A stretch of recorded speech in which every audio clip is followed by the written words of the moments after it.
Nick Saban. Is Indiana building another Alabama, a dynasty in the works? Should we even be talking about this before they play the national championship game against Miami? All that and more coming up next on Scarbo Knows.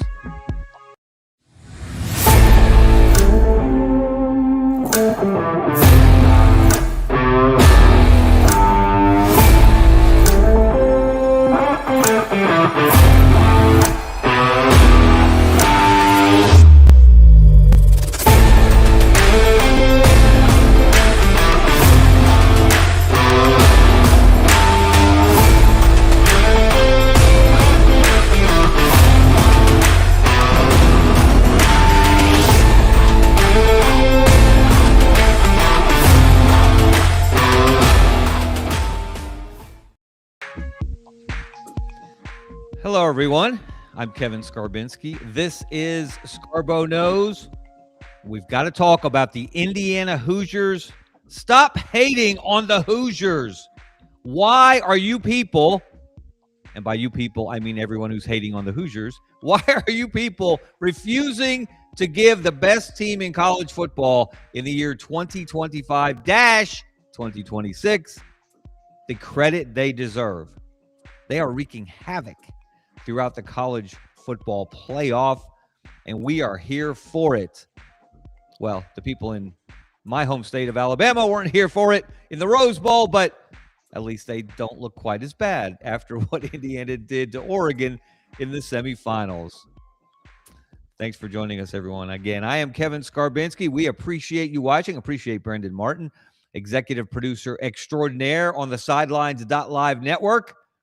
Make sure you follow me on X or Twitter if you prefer. We do have some spirited conversations, especially live on game day. We'll be doing that again during the national championship game. A week from today, leave it to college football to build on one epic semifinal, Miami's last-second win over Ole Miss, and an epic beatdown in the other as we're witnessing greatness in action in Indiana taking out Oregon. And let's build on that momentum by waiting 10, 11, 12 days after the semifinals. Maybe one day they'll get the calendar right. Can you imagine what the calendar would be or what the playoff schedule would look like if they kept something similar to the current calendar and they went to 16 or 20 or 24 or 88 teams, whatever it is Tony Petitti and the Big Ten want now? I shudder at the thought. Let's say thank you to our sponsor also, Money Management Services. Good friends of mine, the Rice family. They'll take great care of you. Whatever your financial services needs, they can help you. They've been in business since 1992, which happened to be the first year Alabama won a national championship beyond Bear Bryant. Remembered fondly around these parts. And I am in Birmingham, the Birmingham area, if you didn't know. So we appreciate our sponsor, and you'll hear more from them later in the show. So let's get into it. Let's dive in because we have to talk about Indiana football and what Curt Cignetti and company are doing, what they have done, what they are one game away from achieving. Something not only did no one see this coming, no one saw it coming in the way that it has transpired. Maybe you were like a lot of people after the Rose Bowl and you thought, okay, they beat Alabama 38-3. Alabama is not vintage Alabama. Kalen DeBoer's Alabama is not Nick Saban's Alabama. And that is reinforced day after day after day as we go through the transfer portal and Alabama loses guys to Texas. Cam Coleman, for example. I don't know how much they were offering Cam Coleman. And you know what? You don't either. And by the way, take all these numbers that you're seeing flying around in the transfer portal, take them with a grain of salt. You don't know how accurate they are. But clearly, Alabama is not throwing large enough bags at guys like Hollywood Smothers, who committed to Alabama, and then he went to Texas, and then he signed with Texas. And Cam Coleman, of course, the outstanding receiver from Auburn, who visited Alabama, but he chose to go to Texas, So Arch Manning is going to have plenty of weapons next year, and you can already see it coming. Texas is going to be number one.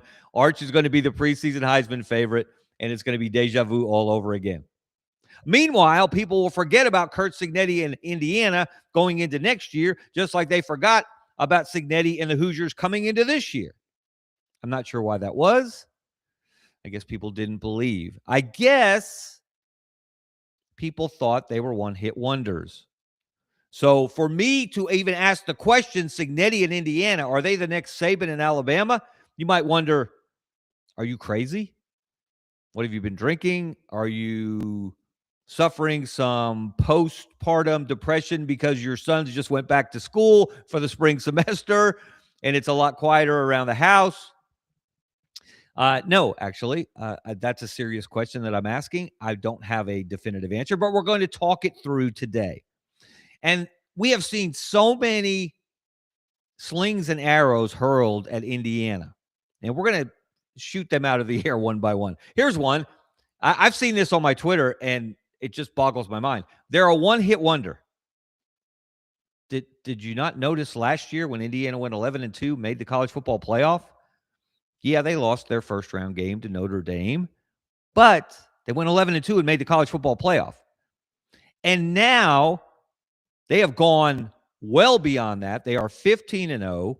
They're the only undefeated team in the country still. They're one of two teams left standing. They will play Miami in Miami Gardens in the national championship game a week from today. And look at these numbers. Clearly, Indiana is not a one-hit wonder. Look at the best 2-year runs that we've experienced and witnessed in the college football playoff era. Georgia and Clemson right at the top. Georgia 21-22. They went 29-1. They won back-to-back national championships. And if it weren't for Nick Saban and Alabama, they might have three-peated in 2023.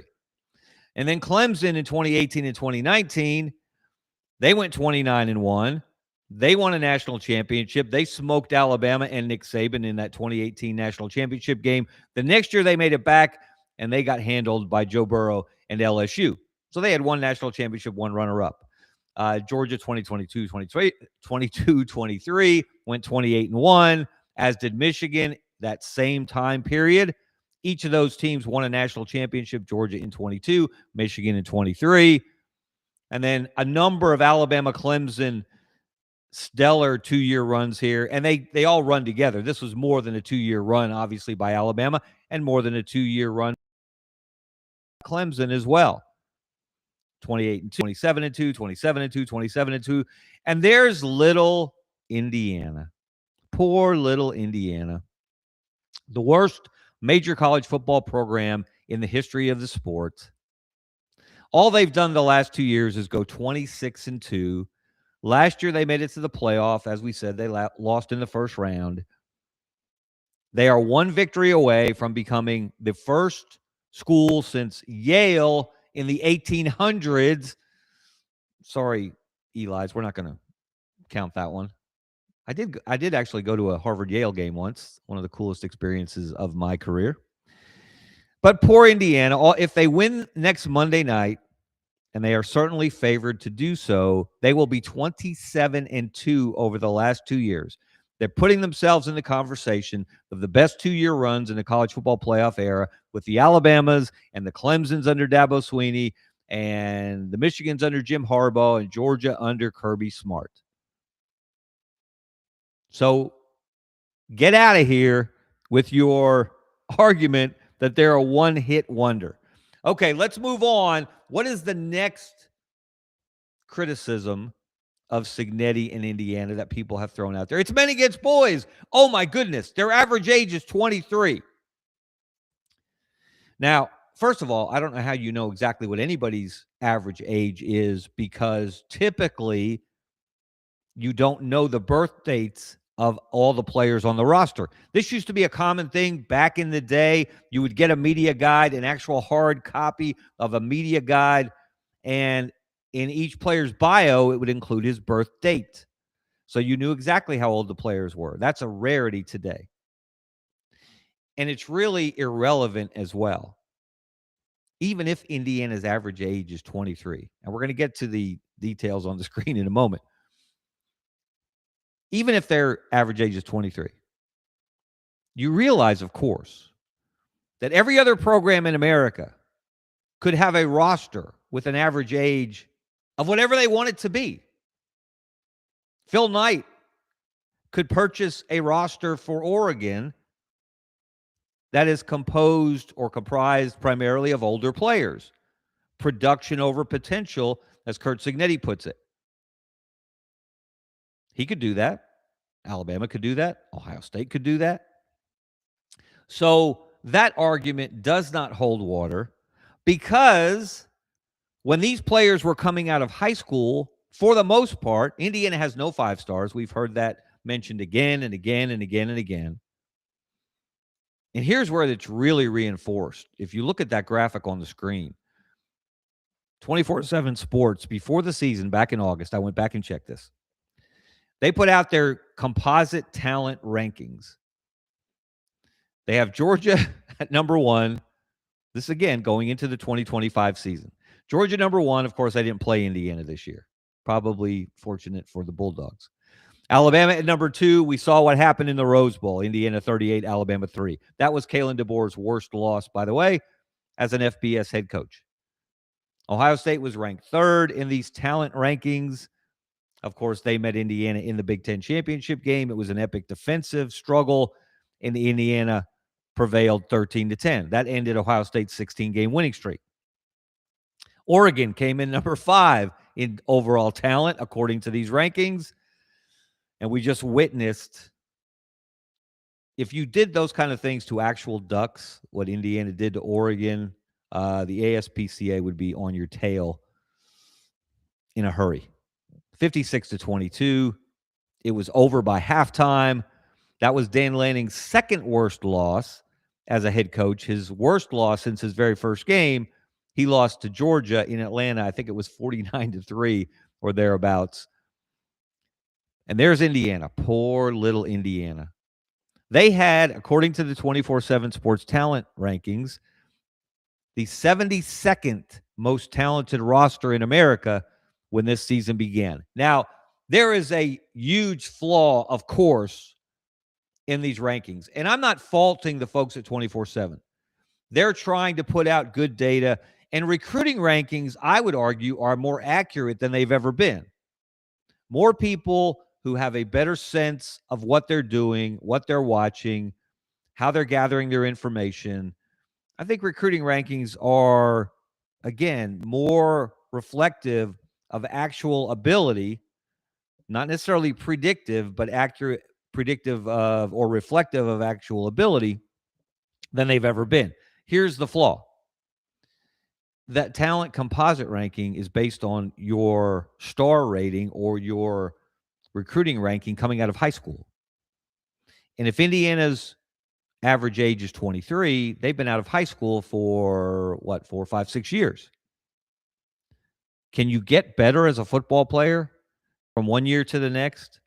From your freshman year to your junior year, from your freshman year to your senior year, from your freshman year to your COVID super senior 6th season? Of course you can. And many players do. That's where development comes in.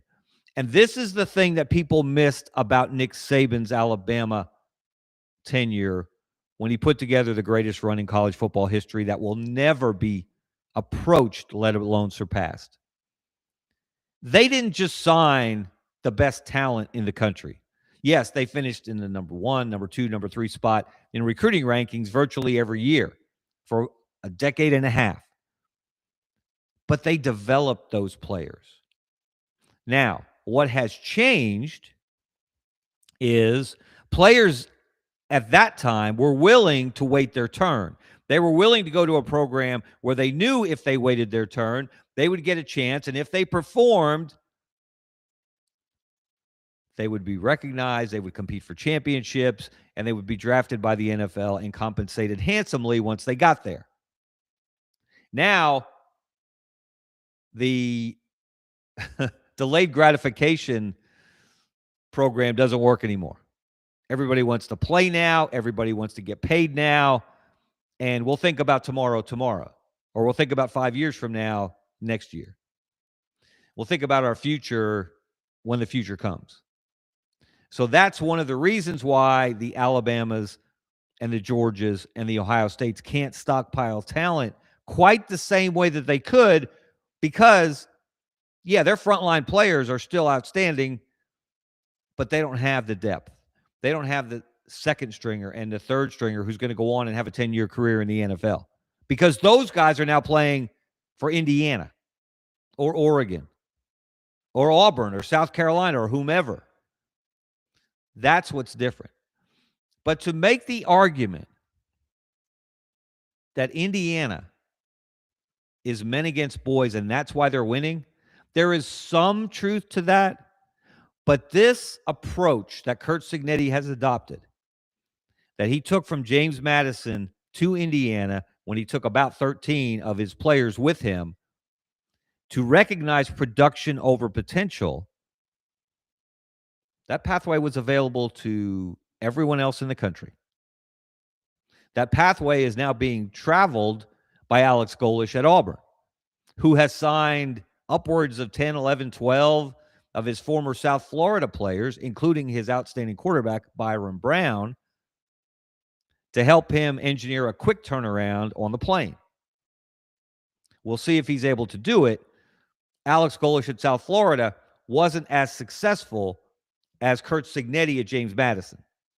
Let's be clear about that.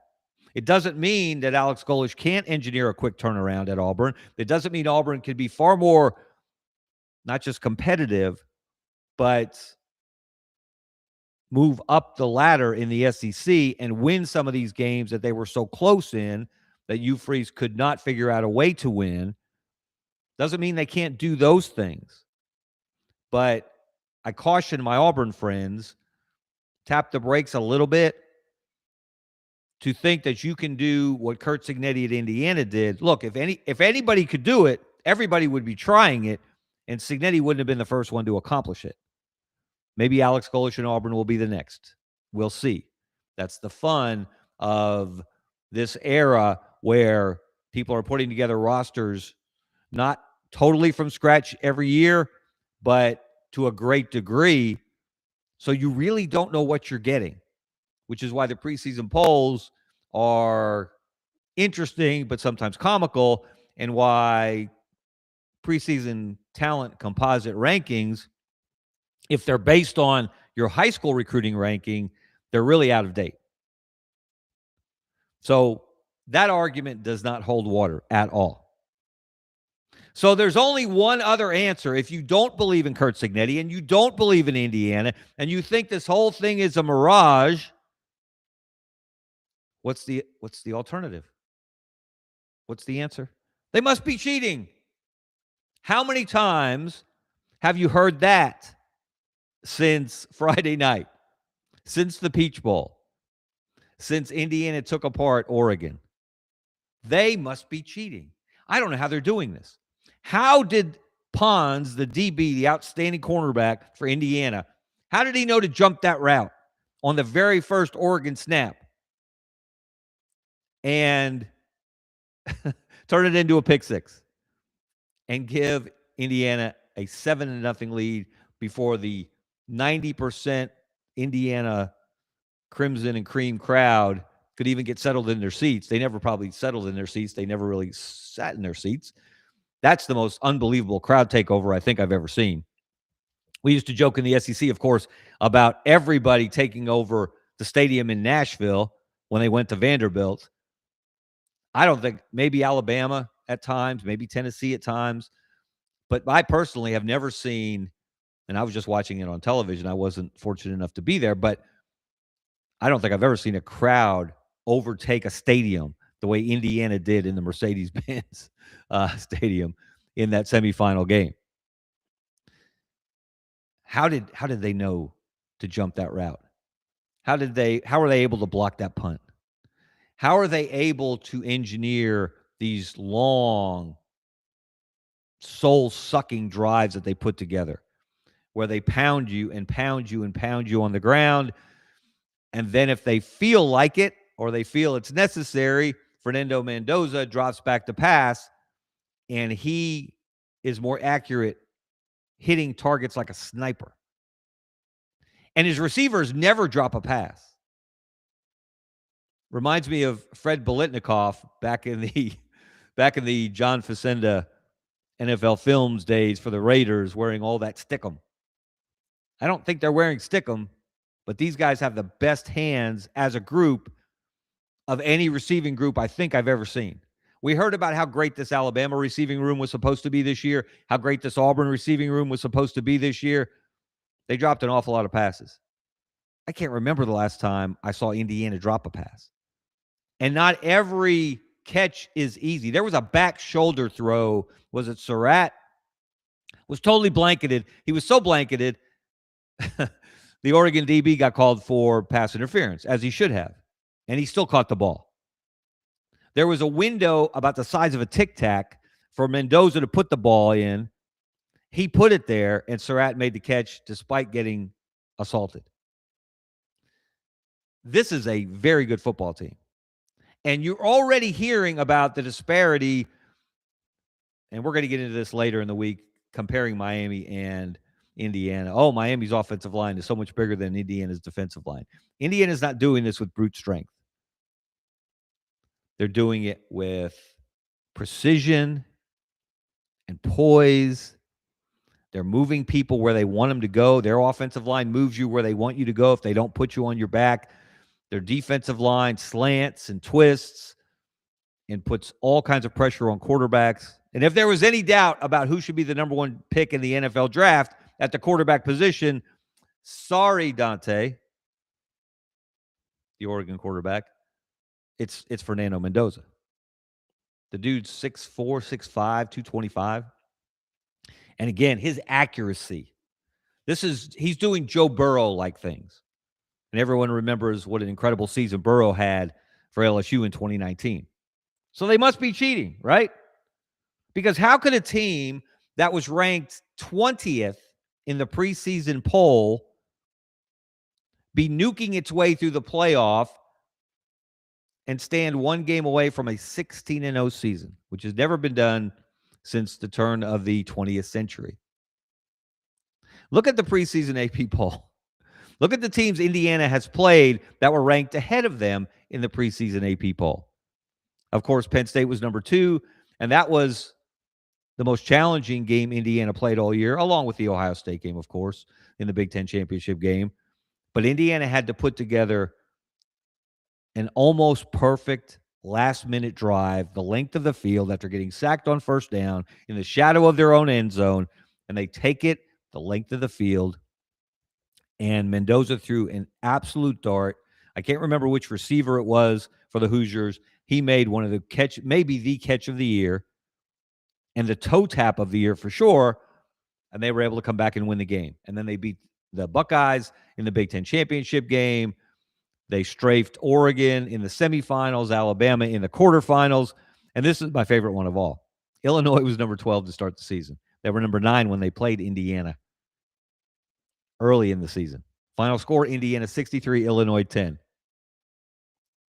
Is Brett Bielema still dining out on beating 2 mid-SEC teams in the last 2 bowl seasons?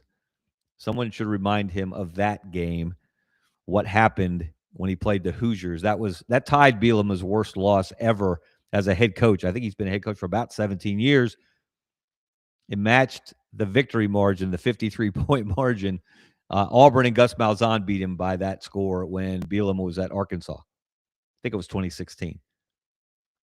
So Indiana, all of these teams ranked above them. They have just proven that they were underrated, overlooked, not respected when the season began the way they should have been, coming off the year they had last year. And if they do indeed beat Miami in the national championship game, they will be the team that started the lowest in the AP poll and went on to win it all. Since Auburn in 2010, the Tigers started at number 22. They had a guy named Cam Newton at quarterback. No one saw him coming, but everyone will remember him going into the future. And I always say the greatest individual season in college football history. Prove me wrong. So if Indiana isn't cheating, and no one has presented any evidence of how they're cheating, and if they are not winning just because they're older, look, I'm older than every player in college football. You can go put me out there at wide receiver, and if you don't hit me, I can catch the ball. I can't catch it like Indiana's receivers, but I can catch the ball. So age alone isn't it. Experience alone isn't it. So if it's not men against boys and they're not one-hit wonders and they're not cheating, how good are these guys? How good are they? They are setting records for margin of victory. Now, not in a single game. Of course, we all remember what Georgia did to TCU in the 2022-23 championship game. That was ugly out in SoCal. But let's look at cumulative victory margin in the 12-year history of the college football playoff, which goes back to 2014. Ohio State last year, as you might imagine, in the first year of the 12-team playoff, they played 4 games. They won by a cumulative margin of 70 points. Indiana has played 2 games in the playoff this year. They have won by a cumulative margin of 69 points. That means if Indiana beats Miami by 2 points or more, they will hold this record. And look at some of the great teams in the 4-team playoff when, of course, you only had to win 2 games to win the national championship. Some of the great teams on that list, Georgia in 2022, again, based largely on that TCU win in the championship game. They only beat Ohio State by 1 point in the semis. They won their 2 games by 59 points, 10 fewer than Indiana through its first 2 games this year. Clemson in 2018 with Trevor Lawrence, they won their 2 games by 55. LSU 2019 with Joe Burrow, they won their 2 games by 52. And Alabama in 2020 with Mac Jones, as good as that team was, they won their 2 playoff games by a total of 45 points. Do you see what I'm getting at here? Do you understand what I'm talking about when I ask, how good are these guys? We are talking about if they finish the drill. Maybe it's a big if, maybe it's not. But if they finish the drill, we are talking about one of the greatest seasons in college football history. And especially if they do to Miami anything like what they did to Alabama in the Rose Bowl and Oregon in the Peach Bowl. So that brings us back to our overriding question. Clearly, Alabama is not what it used to be. Is Indiana becoming what Alabama used to be? And moreover, is Curt Cignetti now the Saban disciple most like the master? That title, of course, belongs to Kirby Smart. Until further notice, he's won 2 national championships. He has the Bulldogs right at the top of the sport year in and year out. But Cignetti, the more you look at him, you watch him on the sideline, you watch him with the raised eyebrow. I wrote a column in the Birmingham News, which is now an online subscription publication. You can find it on al.com today. And the headline is, no one, not even Nick Saban, has raised eyebrows in college football like Curt Cignetti. A little play on words there. This is something I tweeted or posted on X during the semifinal. What Curt Cignetti is doing at Indiana may turn out to be more impressive than what Nick Saban did at LSU or Alabama, or what any other college football coach has ever done anywhere. Okay, let's break this down a minute. I haven't lost my mind. I haven't forgotten what Nick Saban did. I talk about lightning versus longevity. I said may, first of all. Do we not understand? Do I have to give an English class? Do we not understand the meaning of the word may? May means possible, possibility. Say that 5 times fast. May means something is possible. Maybe probable.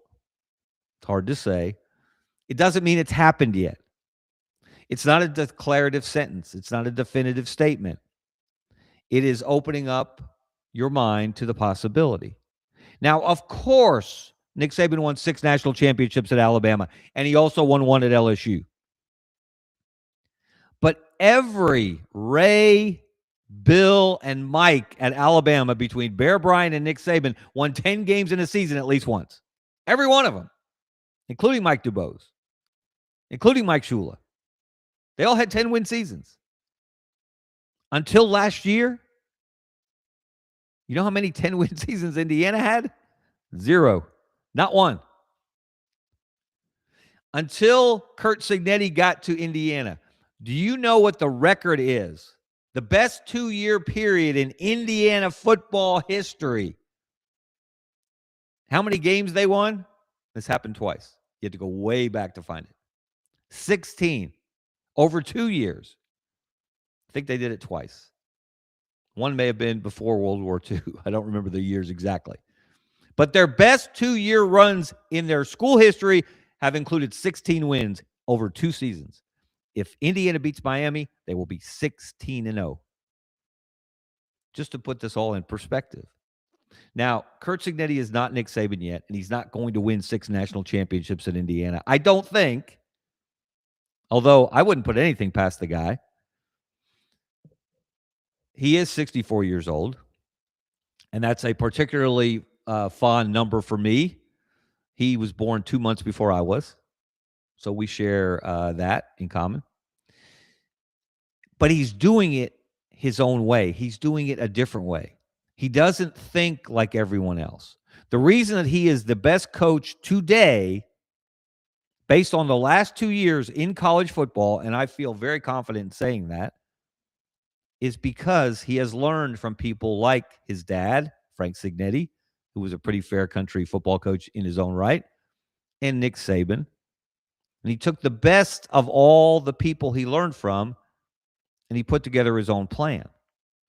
He identified Fernando Mendoza as the quarterback he needed for this season. Everybody is out there looking for that quarterback. Everybody is out there looking for a new Mendoza line. Of course, you know, the old baseball Mendoza line was hitting 200. It was an old Pittsburgh, Mario Mendoza, was he a shortstop? If you hit below 200, you were below the Mendoza line. Now we need a new Mendoza line based on Fernando Mendoza and the unbelievable season he's had. But he identified him. He brought him in from Cal. He wasn't doing all of these things at Cal. He did a lot of things. He certainly gained a lot of experience. But Curt Cignetti identified him, recruited him, landed him, and now is riding him all the way to the national championship game. And all of these guys whose names you never heard of when they were playing at James Madison and elsewhere, Curt Cignetti didn't look down on them because they played in the Sun Belt. How many times do you look down on teams? How many times since this playoff started have we had people look down on teams because they play in the group of 5? Group of 5 teams don't belong. Oh, yeah? There are a heck of a lot of group of 5 players who are 1 win away from a national championship, who are the heart and soul of this Indiana team. Because they believed in Curt Cignetti. They believed in the assistant coaches that Curt Cignetti believed in, that none of us knew their names before the last 2 years. And now they look like the best coordinators in the country, some of the best position coaches in the country, because they were ball coaches. And that's one thing that set Nick Saban apart. And you can say now, yeah, it was easy to identify or Jim McElwain early in Saban's Alabama coordinator. It's easy to say, knowing who they are now, but Nick Saban picked them out at a young age. He relied on some of the people on his staff to identify others. Listen to Jimbo Fisher and others to identify guys who became some of the best assistant coaches in the last quarter century in college football, and now many of them coaching as head coaches, many of them in the playoff. We know there were 4 Saban proteges in the semifinals. And before we get out of here, and I'm going to wrap this up in a second, I want to send that shout out and major kudos to Pete Golding and Ole Miss for what they did dealing with the wreckage of the former Ole Miss head coach, stepping out of the shadow of his own ego, getting to the semifinals, and the drive that Trinidad Chambliss put together late to put the Rebels in the lead. All the stats, time of possession, total yards, said Miami should have won that football game by 2 touchdowns. And yet Trinidad Chambliss did what he had done before. He did it to Georgia in the previous round, took the Rebels and put them in the lead. But there was too much time left, and Carson Beck, credit to him, led Miami back down the field, and Carson Beck himself, carved the roast beast. Scrambled for the winning touchdown. So now we have a classic matchup in the national championship game. We're not going to break it down now. We're not going to make a prediction now. I can't wait. I wish we didn't have to wait another 7 days to see Miami, the blue blood that had fallen on hard times, against Indiana, the doormat that is now wiping its feet all over college football, and blue bloods like Alabama and new bloods like Oregon. It's been fun to see. And portal aside, NIL aside, rev share aside, I say this all the time. The players will save the game on the field. That's what Indiana has done. That's what Curt Cignetti has done. So stop hating on the Hoosiers and watch what may be the conclusion of one of the greatest seasons in college football history 1 week from tonight. That's going to do it for me for today. I'm Kevin Scarbinsky, a.k.a. Scarbo. This is Scarbo Knows. Thank you for watching. If you're watching on YouTube, highly encourage you to subscribe to the channel. As Bluto used to say, don't cost nothing, but it does help us. Appreciate Brendan Martin, the executive producer from the Sidelines.live network. Check out all the great shows there. It starts in the morning, every morning, with Rob Brown, includes Buddy Martin, et cetera, et cetera. Great lineup of insiders and experts, and they let me tag along as well. And thank you to our sponsor, Money Management Services, the Rice family, good friends of mine. They'll take great care of you. Until next time, have a great evening, everyone. I'm Kevin Scarbinsky. See you.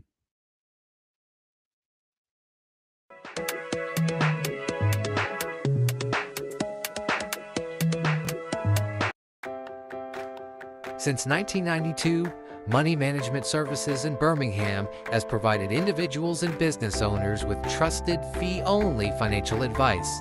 We're more than advisors, we're your financial family. From retirement planning to tax strategies and estate planning, our team builds personalized wealth management plans tailored to your life. At Money Management Services, we treat you like family, because when you walk through our doors, you become part of ours.